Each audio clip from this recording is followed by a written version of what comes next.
चंद्रमा को अच्छा आप कैसे कर सकते हैं? आप देखते हैं ना कि हमारे संस्कार क्या बने हुए हैं। हमारे संस्कार ये बने हुए हैं कि सुबह सवेरे उठते हैं, नहाते हैं, धोते हैं और जाके सबसे पहले भोलेनाथ जी को जल चढ़ाते हैं। कोई बरगद के पेड़ को जल चढ़ाता है और कोई पीपल के पेड़ को जल चढ़ाता है, कोई सूर्य को जल देता है। क्यों? ये जल का इतना बड़ा महत्व क्यों है? ये भी सारे का सारा साइंटिफिक रीज़न है बेटा।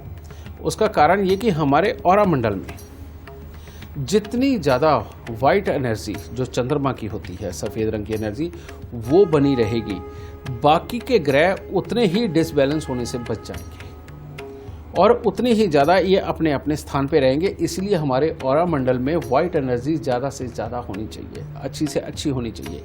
इसीलिए आप देखो कि पीपल को जल देने का विधान रखा गया है, शिवलिंग के ऊपर जल चढ़ाने का विधान रखा गया है और यही बरगद के पेड़ के ऊपर जल चढ़ाने का विधान रखा गया है और सूर्य को जल देने का विधान रखा गया है। सबसे पहले शिवलिंग पे जल चढ़ाना ये सबसे उत्तम है, जिनको खास तौर पे ये घर पे जिनके सीलन की प्रॉब्लम हो। दूसरा, दूध के अंदर शहद डाल करके स्वयं पीना और लोगों में बांटना, ये दूसरा उपाय है जो इस प्रॉब्लम से निजात दिला सकता है। और तीसरा, गुड़ के आटे की गोलियां बना करके शनिवार या सोमवार के दिन मछलियों को खिलाना। ये अब सुनो, इसके पीछे का भी तथ्य क्या है। इसके पीछे का तथ्य ये है कि मछलियां जब गुड़ के आटे की गोलियां खाएंगी, उनको मीठा बड़ा पसंद है मछलियों को, गुड़ के आटे की जब गोलियां खाएंगी वो आसपास में आपके आकर के घूमेंगी। उनकी खुशी वाला जो मोमेंट होगा, उनका जो खाना खाते हुए उनको जो खुशी महसूस होती है, वो वाली शनि की एनर्जी पैदा होगी। यानी कि खुशी के वक्त में शनि की वो एनर्जी मिलना, यानी कि आपके अंदर जो शनि की खराब एनर्जी बैठी हुई है उससे रिप्लेस करते चल जाएगी और इससे चंद्र और शनि की आपसी लड़ाई बंद होने लगती है, क्योंकि उसके बीच में मंगल यानी कि मीठा आ गया। तो ये काम करने से बेटा ये शनि और चंद्र की लड़ाई हट जाती है। घर के अंदर ये जो बीमारियां वो चले जाती हैं। पैसा जिन कमियों के कारण डूब रहा था, आप कौन सी ऐसी बात करें कि आपका डूबे नहीं? आप कौन सा ऐसा अपना रूप दिखाएं सामने वाले को कि सामने वाला उसको मारने से पहले 100 बार सोचे, समझे, और आपकी मानसिकता आपको उस जगह पर लेकर के जाए जहां पर एक वो अच्छी प्रॉपर्टी रखी हो जो कि आपको कभी नुकसान नहीं दे सकती। ये सारी सोच आपके अंदर ऑटोमेटिकली बढ़ने लगती है। और ख़ास करके जो बुज़ुर्ग औरतें हैं, जिनको कमर पाँव की दिक्कत है, जिनका स्वभाव चिड़चिड़ा हो गया है, ज़िद्दीपन हो गया है, पैसे की वजह से घर में लड़ाइयाँ हैं, उनको ये उपाय अमृत की तरह लगेंगे और ये ज़रूर करने चाहिए।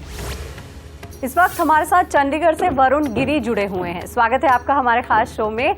और सबसे पहले आप गुरुदेव जी को अपनी जन्म की तिथि, जन्म का समय और जन्म का स्थान बताएं।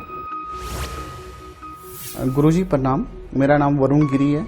मैं कुछ सालों से चंडीगढ़ में रह रहा हूँ। मेरा जन्म स्थान शाहकोट डिस्ट्रिक्ट जलंधर पंजाब में है और जन्म तिथि मेरी 18/12/1974 है। मैं यहाँ पे रेंट के मकान में रह रहा हूँ। घर में बरकत नहीं होती, तो उसके लिए आप कृपया कोई उपाय बताइए। और अपने किराए के मकान से मैं अपने मकान में कब तक शिफ्ट हो पाऊँगा? आज जो बेटा हमने प्रोग्राम की शुरुआत में जो बात करी कि अपने ही घर के अंदर अपनी समस्याओं के कारण होते हैं, वही चीज़ तुम्हारी कुंडली के अंदर ऑलरेडी बैठी हुई है। और वो क्या? जैसे घर के अंदर सीलन रहना, घर की बुजुर्ग औरतों के कमर पाँव के हिस्से के अंदर तकलीफ़ें आना, औरतों का जिदपन करना, रुपए पैसे प्रॉपर्टी को लेकर के परेशानियां होना, मन की शांति, घर के अंदर की सुख शांति का खराब होना और प्लस जीवन साथी के सुखों के लिए खराबी के हालात बनना। चांदी की थाली के अंदर गंगा जल भर करके उसे अपने कपड़ों की अलमारी के अंदर रखो और उस गंगा जल को कभी भी सूखने मत देना। पहला तो उपाय ये।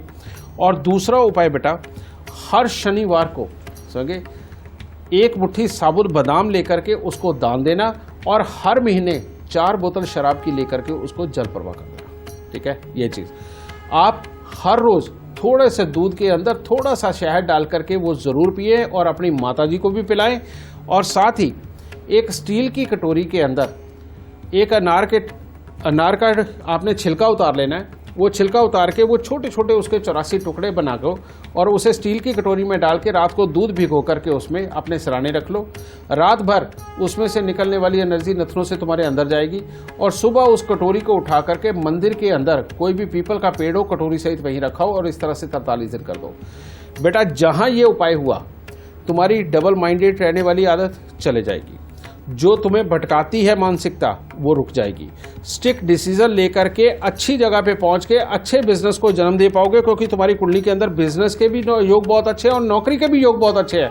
तो इससे बिजनेस खड़ा होगा और प्लस तुम्हारे अंदर धैर्य बढ़ करके पूरे परिवार को एक करके उनकी बात मान के और युक्ति निकाल करके सारा परिवार इकट्ठा रहने वाले योग तैयार हो जाएंगे और तुम्हारे सुख के दिन शुरू हो जाएंगे। माता रानी सुख दे।